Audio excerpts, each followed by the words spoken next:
Com sacrifício eu criei meus 7 filhos, do meu sangue eram 6, e um peguei com quase um mês. Fui viajante, fui roceiro, fui andante, e para alimentar meus filhos não comi pra mais de vez. 7 crianças, 7 bocas inocentes, muito pobres, mas contentes, não deixei nada faltar. Foram crescendo, foi ficando mais difícil, trabalhei de sol a sol, mas eles tinham que estudar. Meu sofrimento, ah meu Deus, valeu a pena. Quantas lágrimas chorei, mas tudo foi com muito amor. 7 diplomas, sendo 6 muito importantes, que às custas de uma enxada conseguiram ser doutor.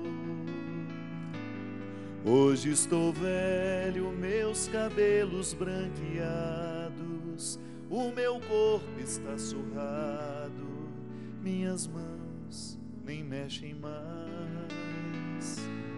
Uso bengala, sei que dou muito trabalho, sei que às vezes atrapalho meus filhos até demais.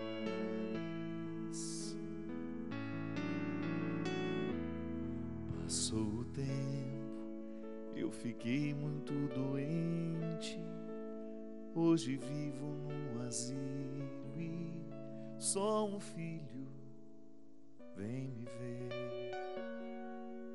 Esse meu filho, coitadinho, muito honesto, vive apenas do trabalho que arranjou para viver.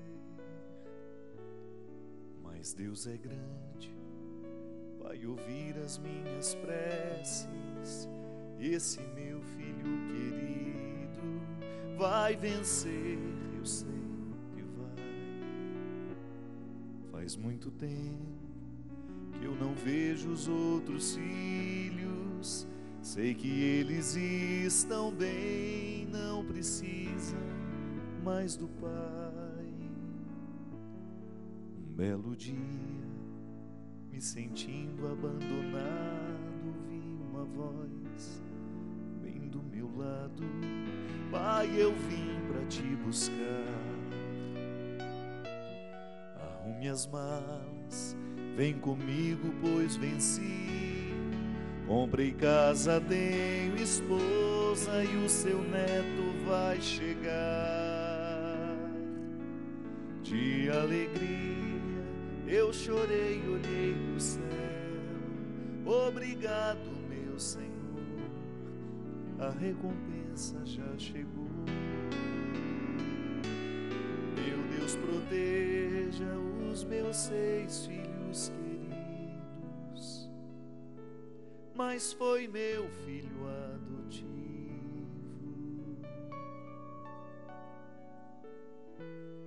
que a este velho amparou.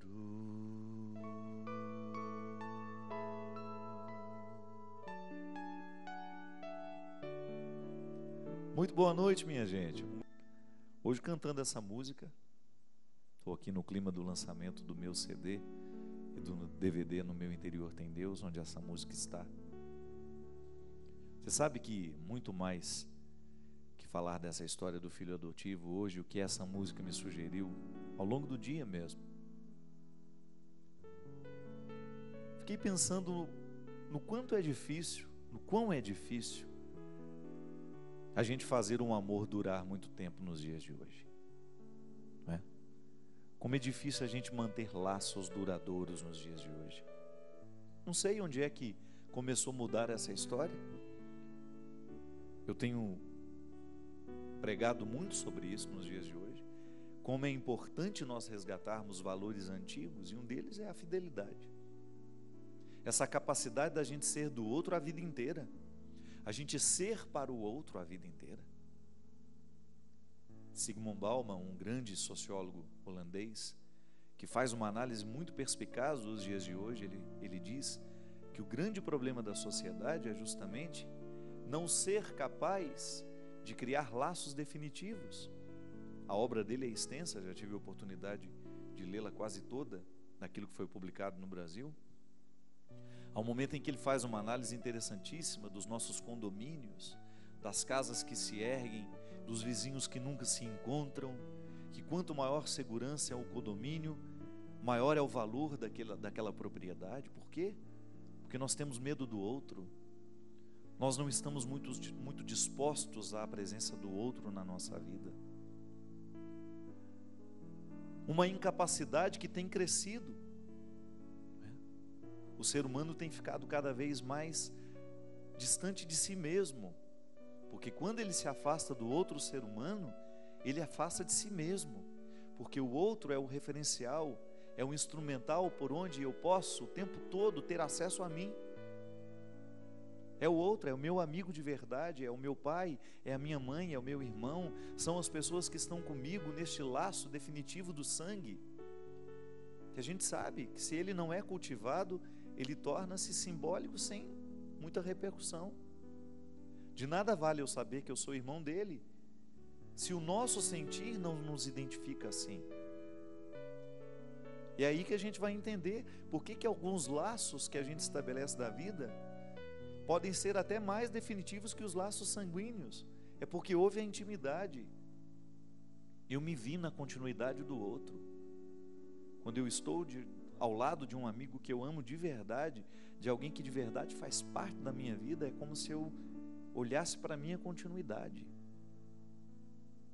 Escuto o bater daquele coração e sei que a minha felicidade depende deles.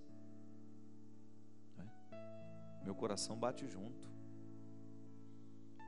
E o Bauman diz que essa incapacidade humana de gerar laços que sejam definitivos, aí ele trabalha o conceito de água, né? Ele vai dizer que a sociedade é líquida, o amor é líquido, a vida é líquida nos dias de hoje, ela escorre pelas mãos o tempo todo e nós não temos disposição de barrar para que essa água permaneça, porque a felicidade humana está diretamente associada ao transitório. O definitivo nos amedronta. Por isso que tanta gente hoje tem dificuldade do definitivo, com o definitivo. Eu sei que a gente precisa analisar isso com muito cuidado. A gente precisa identificar o que está sendo modificado dentro de nós, porque essa mudança antropológica que nós estamos tendo, ela pode prejudicar muito o futuro dos nossos filhos, porque afinal de contas, a felicidade do meu filho depende da minha capacidade de ser duradouro nas minhas relações. Quantos casamentos mal começaram já estão terminando, independente da irresponsabilidade com que nós vamos lidar com esse término. Às vezes deixa de ser marido e mulher e deixa de ser pai e mãe também, né? Esse é um problema hoje. Os casamentos se dissolvem e como é que vão ficar esses filhos? Porque as pessoas não estão dispostas a lutarem, a fazer sacrifício, a ter um pouco de disposição, de dar de si, de ir além, de ultrapassar os limites do convencional, do transitório, do temporário. É tão difícil permanecer nos dias de hoje, né? Talvez por isso a gente sinta tanto medo. Eu acho que a origem dos nossos medos está muito ligada a essa transitoriedade dos laços. Até quando você vai ser meu amigo? É a pergunta, né? Até quando você vai ter paciência comigo? Até quando você vai suportar as minhas mazelas?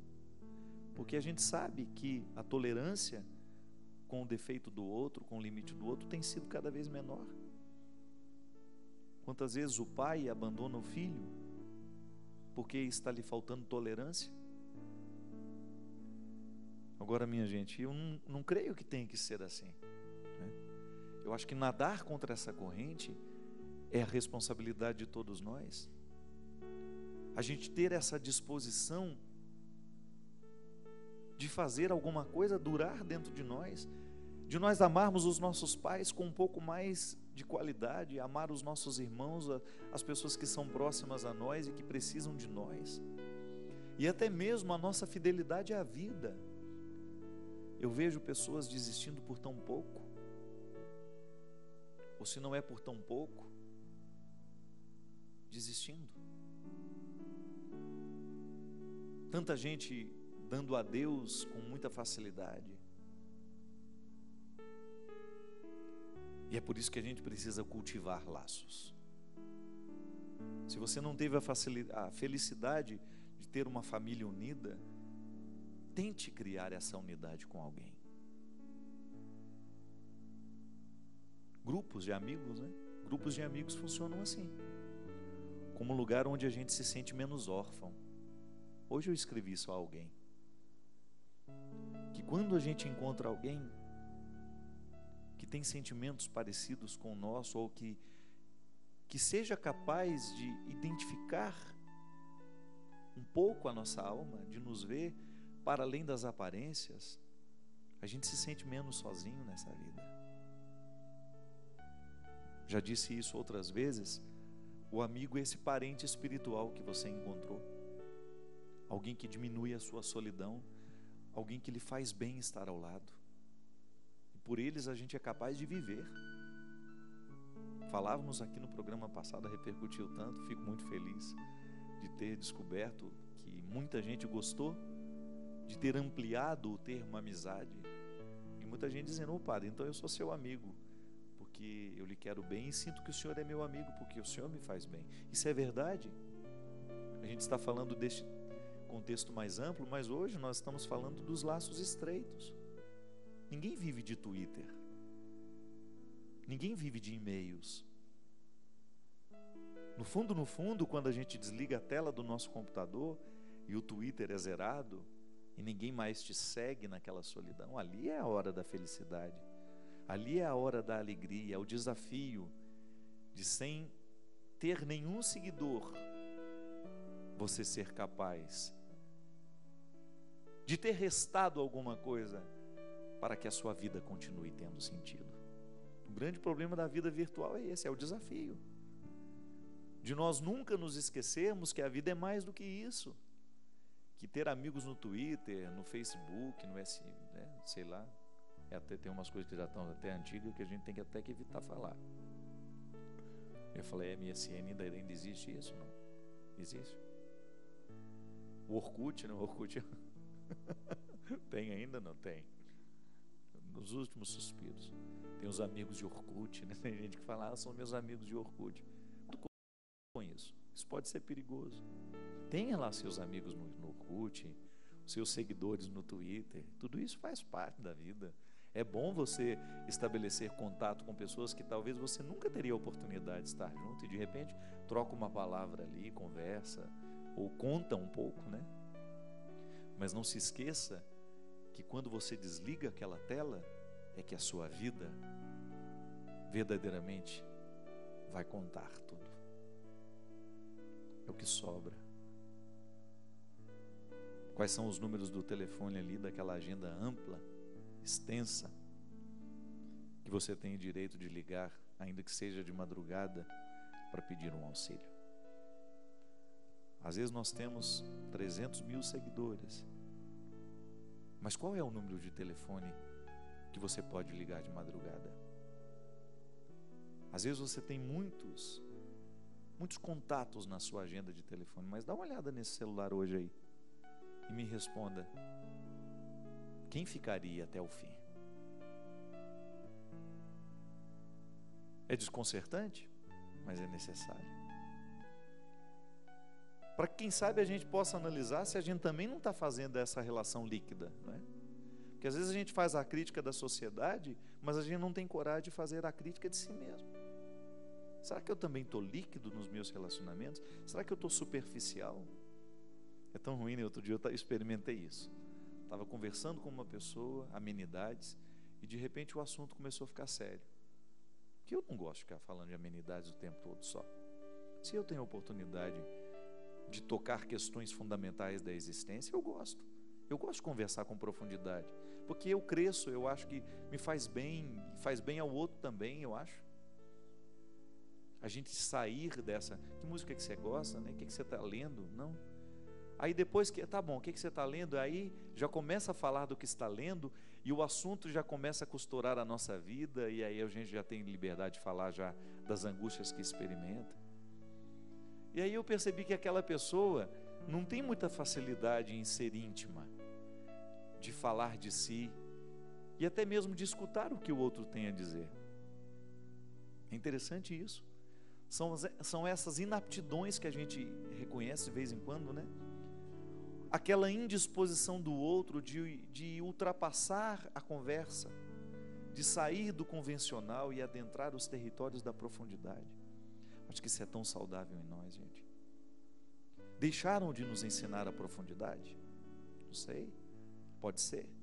Pode ser que a cultura que esteja sendo produzida para a massa, essa que às vezes da qual a gente se alimenta, ela esteja impedindo o aprofundamento de muitas questões.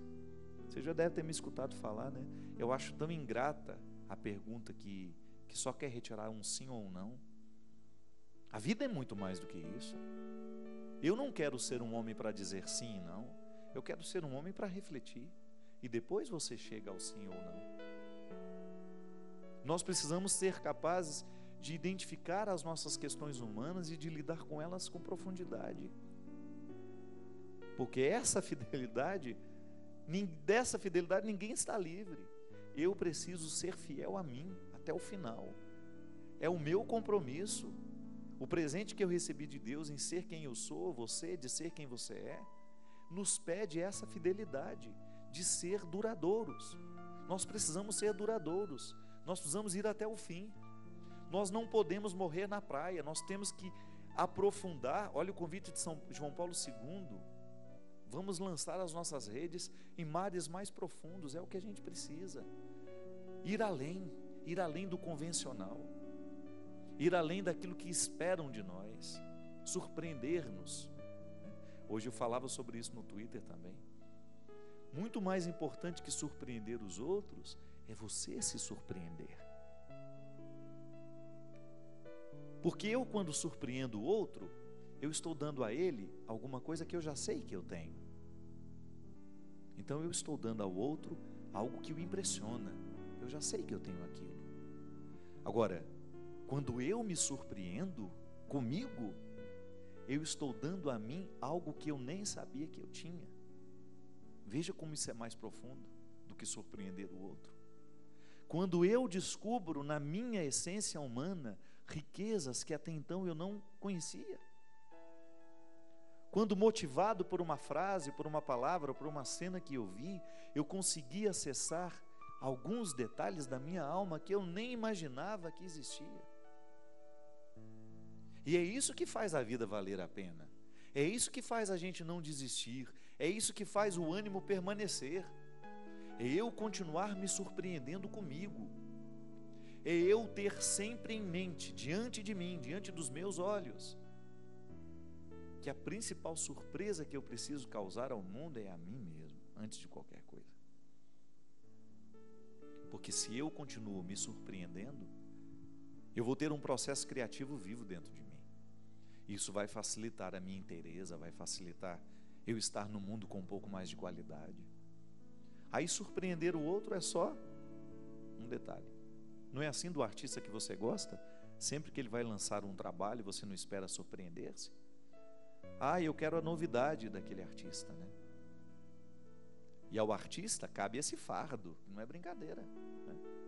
Você vê lá um Chico Buarque, depois não sei quantos anos de carreira, ainda nos surpreender com suas frases, com suas construções perfeitas, bem elaboradas, inteligentes. Estava vendo uma entrevista da Gal Costa e do Caetano Veloso, dois grandes mestres da música popular brasileira, essa semana no Jô Soares. E eles lá lançando um trabalho novo e ao mesmo tempo quase que tendo que dar satisfações da novidade que está apresentando no trabalho. Eu vi o fardo do artista, né? De ele surpreender depois de 50 anos de trabalho, é duro surpreender o outro, né? Mas o que faz o artista manter-se vivo? É ele identificar que dentro dele ainda existem reservas de arte, que ele não explorou tudo ainda. Mas onde é que acontece a morte do artista? Quando ele vive para surpreender o outro. Aí ele corre o risco de começar a fazer o que ele não gosta só para surpreender o outro. Aí ele começa a morrer aos poucos, ele perde a alegria. Por isso que eu admiro aquele que é capaz de manter-se fiel a si mesmo. Ser fiel a si mesmo é muito difícil, minha gente. Veja isso na política. É o que eu peço pelos meus irmãos, companheiros e amigos de verdade que entraram na política. Eu sempre digo a eles. Já disse isso ao Eros, já disse ao Gabriel Chalita. Neste mundo de tanta perdição, sejam fiéis ao caráter que vocês receberam dos pais de vocês. Porque é o desafio. Ser fiel a si mesmo, neste contexto onde tantas vezes nós somos jogados, quase que sequestrados. Você? Quantas coisas na sua vida podem dar errado se você não for fiel a você?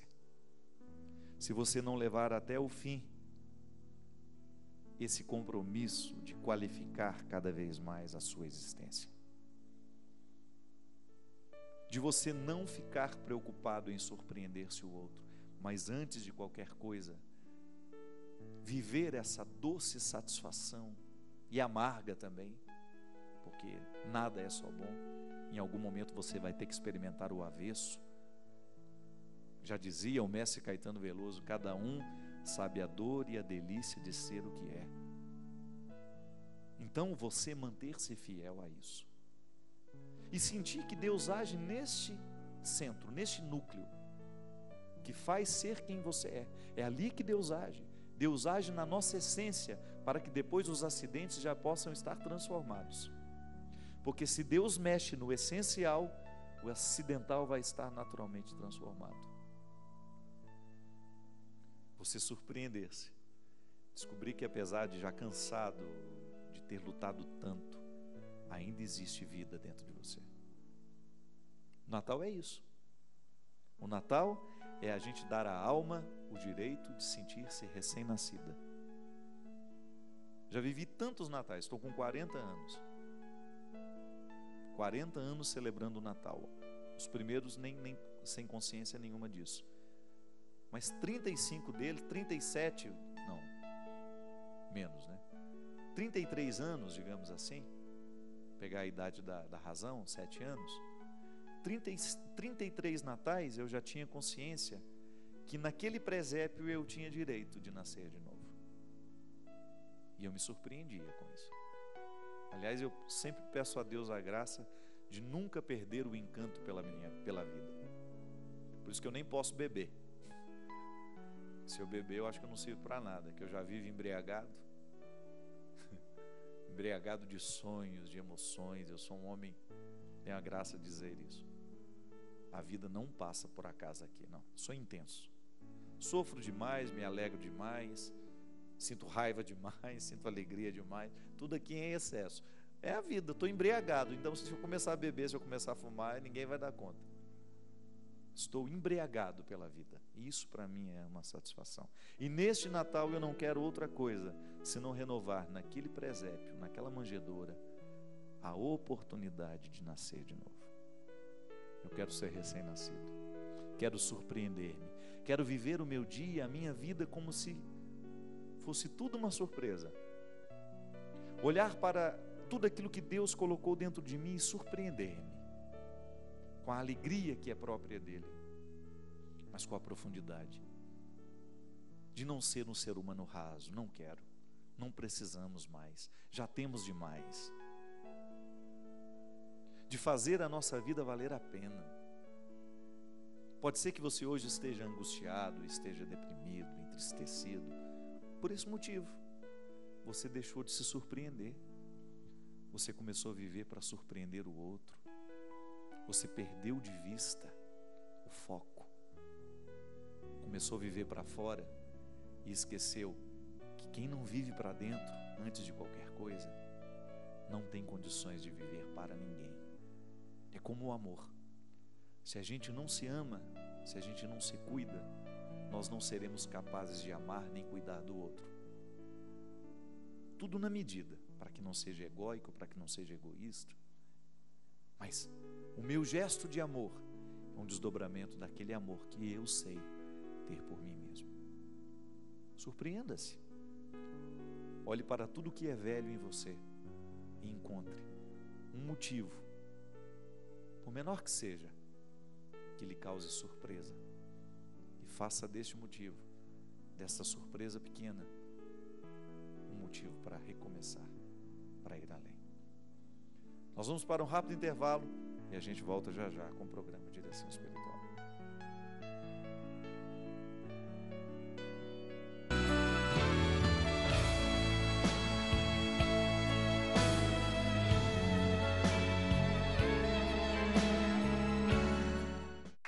Uma vida totalmente dedicada a Deus, empenhada em preparar o caminho para a segunda vinda de Jesus. No dia 22 de dezembro, venha comemorar conosco os 75 anos de vida de Monsenhor Jonas Abib. Será uma quinta-feira especial de adoração para celebrar a vida do nosso pai fundador, com a presença de toda a família Canção Nova. Deixe que seu Natal seja maravilhoso com a promoção Casa Nova, Canção Nova e muito mais.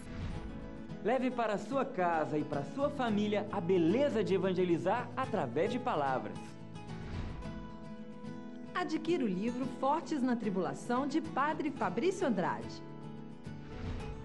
E viva a emoção de concorrer a uma casa e evangelizar mais e mais pessoas neste Natal. Com a promoção Casa Nova, Canção Nova e muito mais. Saiba mais sobre como participar e sobre os livros da promoção no site casanovacançãonova.com.br.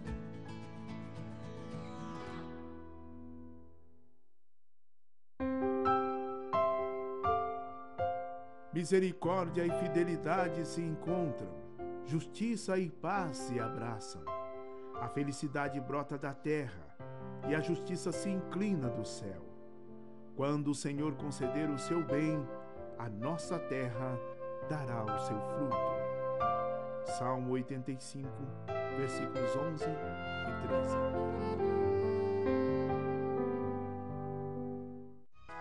Receba diariamente no seu celular mensagens de direção espiritual. Envie um torpedo com a palavra direção para o número 46991. Torpedos Canção Nova. Mensagens que evangelizam. Por não ter dinheiro, ele mesmo construía sua árvore de Natal e seu presépio. Eram meses durante o ano, juntando papéis coloridos de chocolate. Uns seus, outros encontrados na rua. Quando chegava a época do Natal, ele juntava goiabas verdes, ou fazia bolinhas de papel e as cobria com os papéis coloridos. Assim, enfeitava sua árvore. Desenhava o presépio e depois recortava os personagens. Sua maior pretensão não eram os presentes, a árvore ou o presépio. Era celebrar, naquele momento, o nascimento de Jesus. Não importava como, na simplicidade, Jesus sempre nascia em seu coraçãozinho de menino. História de Natal, vivida por Monsenhor Jonas Abib.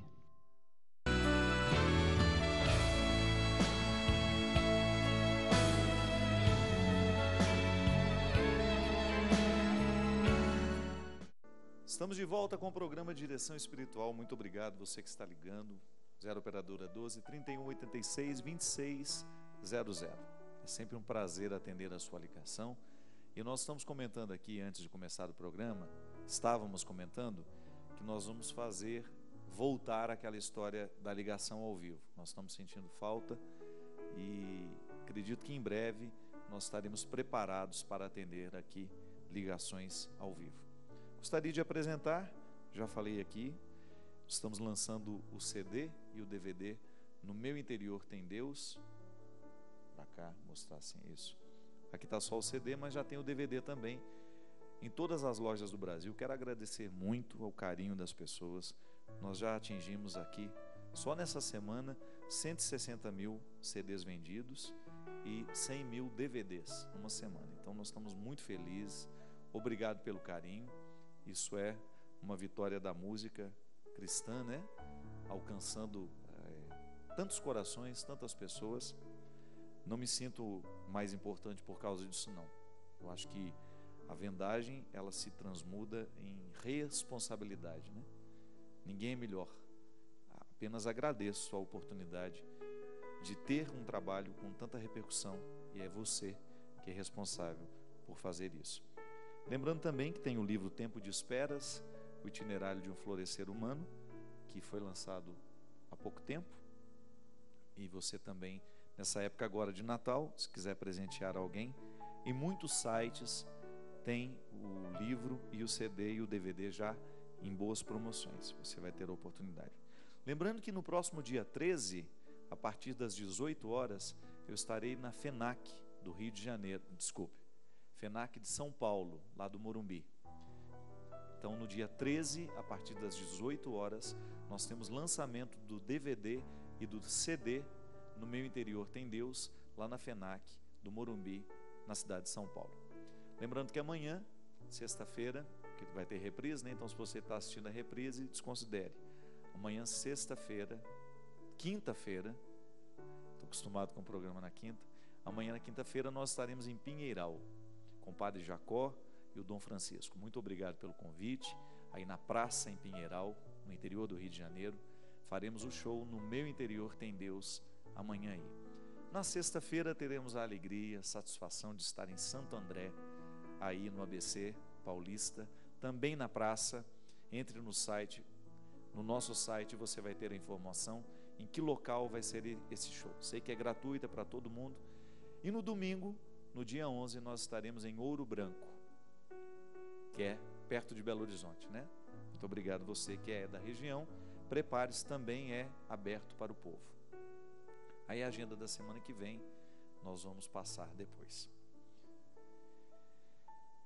Um e-mail que eu recebi aqui, já tinha tempo que ele estava aqui na minha caixa para poder responder, e hoje aproveito, mesmo porque essa pessoa me cobrou hoje através de um outro e-mail. Ela não quer ser identificada, ela apenas conta a história. Padre, eu tenho uma amiga que é católica, que acredita nas verdades da fé cristã, faz faculdade de Direito, é muito inteligente, madura para a idade que tem, mas já há algum tempo tem tido algumas manifestações sensitivas, visões, toques, sons incompreensíveis, e essas situações a envergonham, e ela acaba sem saber também como agir. Coisas que a intrigam, que ela gostaria de entender e que acabam não fazendo bem a ela. Gostaria muito de ajudar essa minha amiga e sei que através do Senhor conseguirei isso. Utilizando o seu conhecimento teológico, também científico, talvez ela possa entender melhor tudo isso e conseguirá estar em paz consigo mesma. Assisti um vídeo do programa de agosto de 2009, em que o Senhor refletia sobre o poder da mente, e gostaria muito que o Senhor retomasse esse assunto. Padre Quevedo diz: os fenômenos parapsicológicos são próprios do homem, são humanos. Existem e existiram em todos os povos e em todas as épocas. A parapsicologia é a ciência que tem por objetivo a constatação e análise dos fenômenos à primeira vista inexplicáveis, mas possivelmente resultado de faculdades humanas. O homem possui uma faculdade de conhecimento capaz de ultrapassar os limites do conhecimento. Fecha aspas. São palavras do Padre Quevedo. Aí ela continua: tenho fé que tudo ficará bem com ela, e agradeço imensamente. Minha filha, nós já falamos muitas vezes sobre isso daqui. Realmente a parapsicologia é essa ciência que identifica todas essas falas aí do Padre Quevedo, que são muito pertinentes, né? Nós temos uma capacidade mental que não usamos nem 3%, né? Eles dizem, né?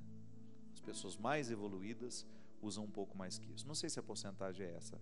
Sei que é muito pequena a capacidade, o que nós realmente usamos da nossa capacidade mental. Existem pessoas que têm uma capacidade mental tão aguçada que elas conseguem mover objetos.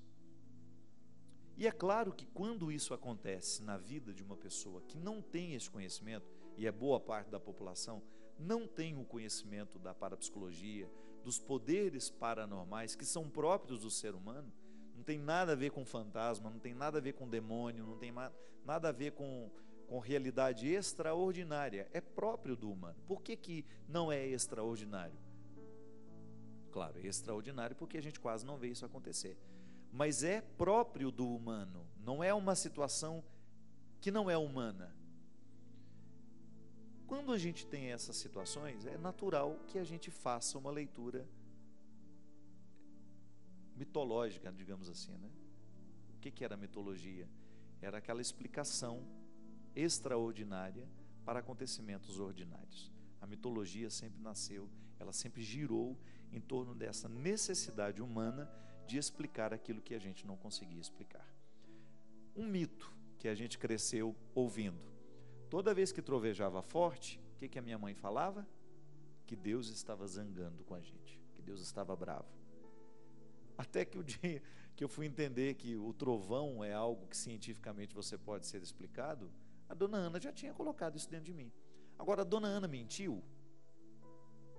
Não. Ela fez uma explicação da realidade de maneira que sanasse aquela curiosidade da criança. Passou, chegou o tempo da razão, eu fui para a escola, fui aprender que o trovão, que o relâmpago é um acontecimento elétrico, né? É uma junção de forças elétricas produzindo aquele barulho e aquela luz.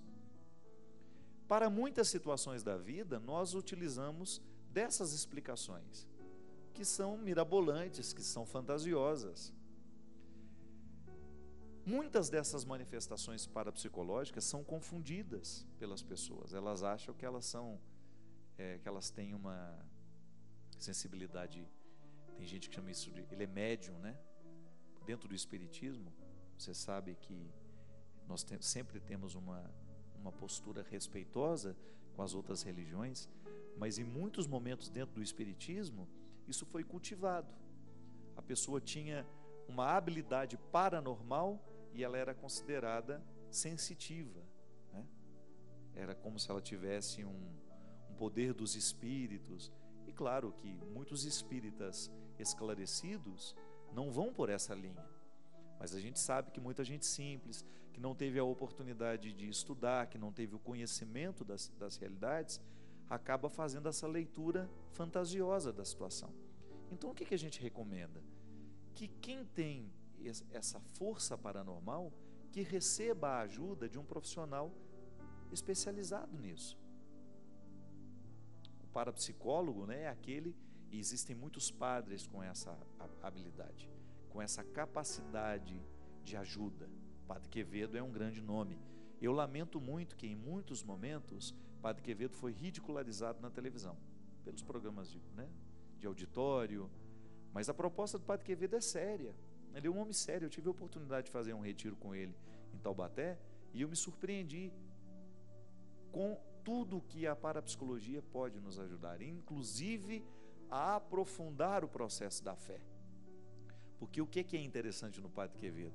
Ele desmascara tudo que é mentira, mas também faz questão de ressaltar tudo que é verdade, os verdadeiros milagres que a igreja já presenciou, as verdadeiras manifestações divinas que não podem ser negadas. Durante o curso dele, quem já teve a oportunidade de fazer vai ver que ele desmistifica muitas coisas. Então as pessoas são muito injustas com ele. Dizem, o Padre Quevedo, ele não acredita em Deus, ele não tem nada disso. Ele não acredita, muitas vezes, na baboseira que a gente diz ser de Deus, né? Nas manifestações que a gente fala que são do diabo e que não são nada mais, nada menos do que histeria. Uma pessoa doente precisando de tratamento psiquiátrico e a gente acha que ela está endemoniada. É o grande problema de nós fazermos uma leitura do Evangelho desconsiderando o que a ciência já pôde nos ensinar. Né?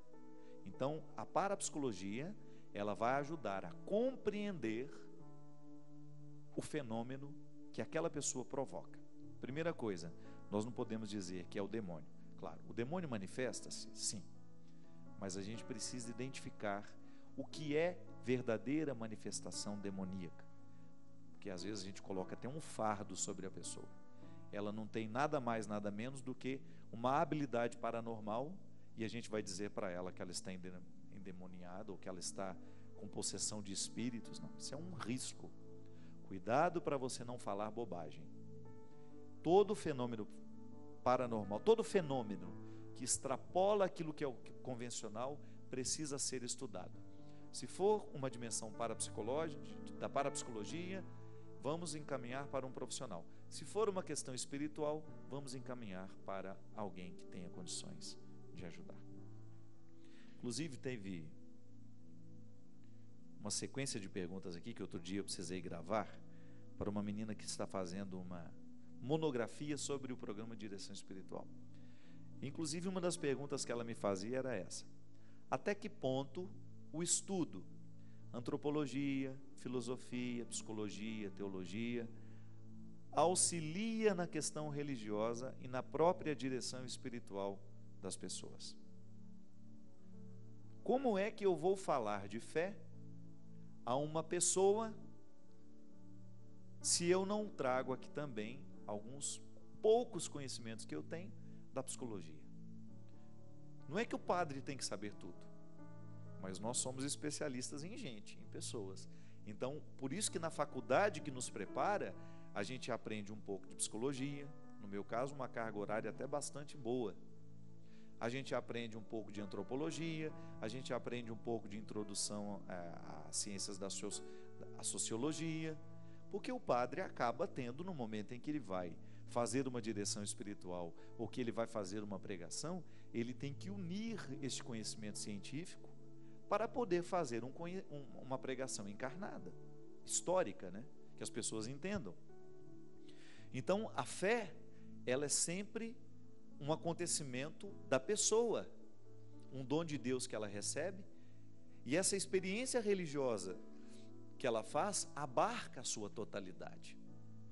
É por isso que muitas vezes no conselho espiritual há também um pouco de psicologia.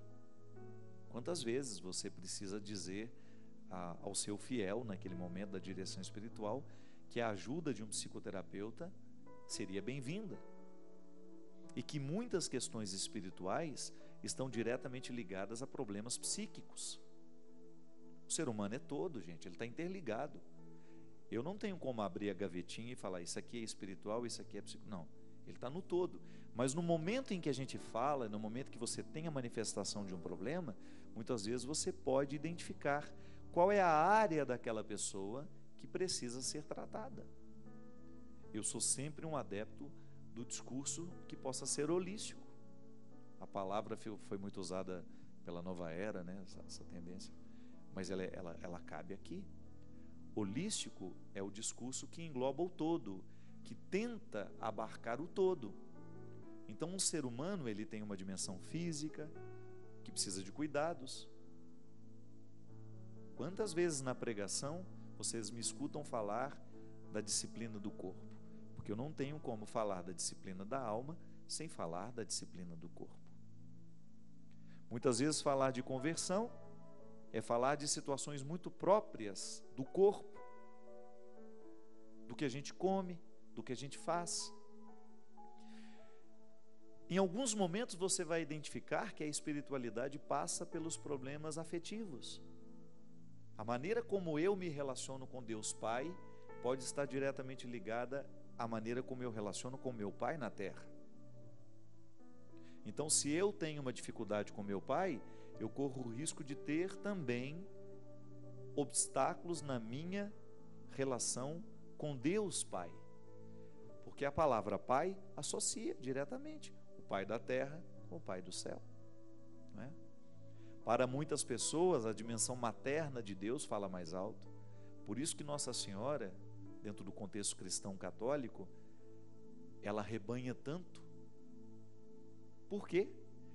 Porque muitas vezes, dentro da construção humana, dentro da estrutura familiar, a mãe é aquela figura onde a gente tem acesso mais fácil. É mais fácil amar a mãe da gente do que o pai? Em muitos casos, sim. É mais fácil a gente ter liberdade com a mãe. Quantas vezes você foi lá, sacudiu a saia da mãe e falou: ô mãe, pede o pai para mim, não é? Não era assim? A mesma coisa a gente faz na dimensão de fé, minha gente. Quantas vezes, não tem aquela história, pede a mãe que o filho atende? Muitas vezes essas compreensões e concepções religiosas nascem da observação cotidiana de como os humanos se relacionam.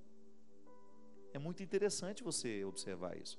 Então, muitas vezes, para eu mudar o meu relacionamento com o Pai do céu, eu preciso reinterpretar a história que eu tive com meu pai terreno.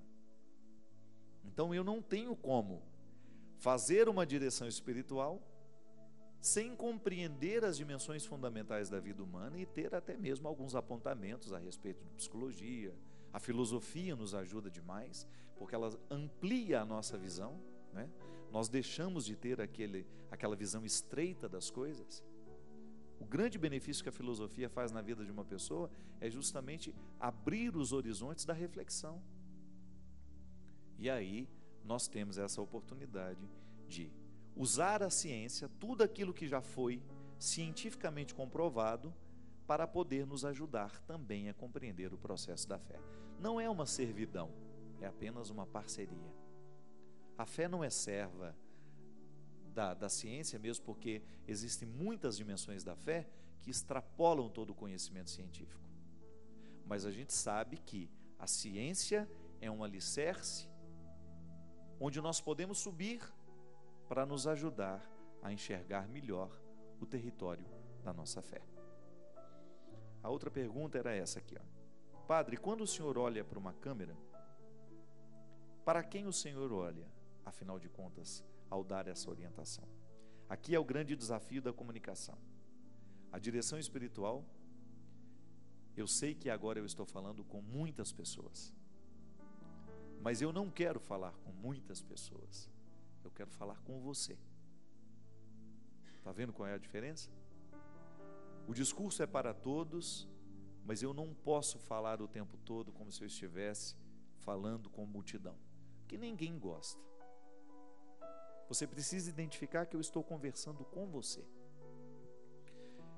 E que a direção espiritual que agora eu estou ousando fazer a partir da vida que me é dada aqui, do testemunho que eu recebo, da história que me é partilhada, eu preciso conversar com você. Ainda que isso não seja o seu problema, é como se eu estivesse conversando com você sobre um assunto que alguém me contou. E você, mesmo sem ter nada com isso, começa a refletir comigo. E de repente você descobre alguma coisa que pode lhe servir. Então toda vez que eu olho para essa câmera, eu nunca fico pensando que eu estou conversando com muita gente, porque senão eu corro o risco de não comunicar. Isso eu aprendi com Jesus. Jesus olhava para aquela multidão e era capaz de identificar cada pessoa que estava ali. Padre, como é a relação com o veículo de comunicação que é a TV? Como é que o senhor se relaciona com a TV? Como se fosse a janela do meu quarto. Para mim hoje, chegar aqui, né, nessa proximidade, é como se eu estivesse na janela do meu quarto, conversando com você do seu. Igual lá em Minas Gerais, né, que ficavam as vizinhas nas janelas, né, das casas, contando as suas histórias. A televisão é isso, não é outra coisa. Você olha para a minha casa, olha para a minha vida, olha para quem eu sou, e de alguma maneira acessa isso. E eu tento acessar a sua vida através das cartas, através do que chega e daquilo que eu já sei sobre você, mesmo que eu nunca tenha te encontrado, porque você é humano. E eu sei que onde existe o coração humano, ali existem conflitos, e eu sei quais são esses conflitos. Já lidei muito com eles. Não conheço todos, conheço muitos deles. Sobre eles falo aqui. Porque a direção espiritual é esse momento em que nós, a partir de um discurso, de uma experiência de fé, nós fazemos a análise da nossa vida. Hoje, por exemplo, nós começamos o programa falando da nossa incapacidade de estabelecer laços, de cuidar de laços que sejam para a vida inteira. Isso é direção espiritual. Porque quando você pega o Evangelho quando você mergulha no mistério de Jesus, você vai descobrir que Jesus é um Deus humano, que a encarnação, que o mistério de Deus encarnado em Jesus é o tempo todo lição de vida. Olhem para mim, descubram como eu vivo, descubram como eu amo. É Deus nos dizendo em Jesus. É o Verbo encarnado nos dando notícias da eternidade. Então, eu vejo que em Jesus a sua opção é sempre pelo amor, pelo laço, pelo vínculo, pela misericórdia. Aí eu quero ser assim também. Aí eu preciso olhar para os meus vínculos, para os meus laços e identificar se neles eu já tenho essa semelhança com Jesus. Presto atenção no meu jeito de viver, no meu jeito de tratar as pessoas, né? Na minha honestidade com elas. E aí eu descubro, eu faço aqui a minha direção espiritual. Eu quero aprender com isso. Eu acho que a melhor maneira, minha gente, é a gente partilhar. Não existem fórmulas prontas, né? É até desagradável a gente ficar ouvindo uma pessoa que tem resposta para tudo. Agora, pode não ter resposta para tudo, mas vamos querer refletir tudo. Nós sempre somos convidados a refletir as questões. A direção espiritual é essa oportunidade que nós temos de, à luz da nossa fé, porque nós não podemos nos desprender dos nossos princípios de fé, das nossas convicções de fé, e a partir delas, deste referencial, a gente ser capaz de analisar a nossa vida. Esta é a grande proposta da direção espiritual. É a gente ter a oportunidade de voltar os olhos para os amores que a gente ama, para a vida que a gente vive, e com responsabilidade ser capaz de dar um significado para tudo isso, ou de empurrar isso para um motivo novo, né? A gente estava falando aqui do clima do Natal. Você dar à sua alma o direito de sentir-se recém-nascida. Apesar de tantas coisas antigas, de tantas coisas velhas dominarem o nosso, né? Às vezes o outro nos olha com um olhar antigo, que paralisa, que impede você de ir além. Não. Você se dar essa oportunidade, você se surpreender-se, você conceder-se essa oportunidade maravilhosa de fazer o Natal acontecer com todas as suas consequências, de você permitir que a estrela de Belém brilhe no presépio da sua vida, e que no menino Jesus você sinta-se recém-nascida, que você sinta que a sua vida está apenas começando, ainda que você tenha 60, 70, 80 anos, não importa quantos anos você já tenha vivido. Este é o Natal onde nós vamos ter a oportunidade, todos, de sermos recém-nascidos. Seremos recém-nascidos na noite do Natal. E por isso que o Natal é uma mística que precisa acompanhar a gente todos os dias. Todo dia é Natal. Para o cristão é o dia de você permitir que Jesus nasça em você, e que ao nascer em você, as suas oportunidades, as suas esperanças sejam todas elas renovadas. Obrigado pelo carinho, pela oportunidade de estar com você. Até a semana que vem, se Deus quiser. Derrame sobre nós, sobre o nosso coração, sobre a nossa vida, a bênção do Deus Todo-Poderoso, e que essa bênção hoje possa despertar em nós a surpresa, e que essa surpresa possa se transformar em motivo para que a gente continue, para que a gente não desanime. E não desanimando, a gente ter possibilidades de estabelecer vínculos, laços duradouros, que o nosso amor seja até o fim. Ele que é Pai, Filho e Espírito Santo. Amém. Passou o tempo, eu fiquei muito doente. Hoje vivo num asilo e só um filho vem me ver. Esse meu filho, coitadinho, muito honesto, vive apenas do trabalho que arranjou para viver. Mas Deus é grande, vai ouvir as minhas preces. Esse meu filho querido vai vencer, eu sei que vai. Faz muito tempo que eu não vejo os outros filhos, sei que eles estão bem, não precisam mais do pai. Um belo dia, me sentindo abandonado, ouvi uma voz bem do meu lado: pai, eu vim pra te buscar. Arrume as malas, vem comigo, pois venci. Tenho casa, tenho esposa e o seu neto vai chegar. De alegria eu chorei e olhei pro céu. Obrigado, meu Senhor.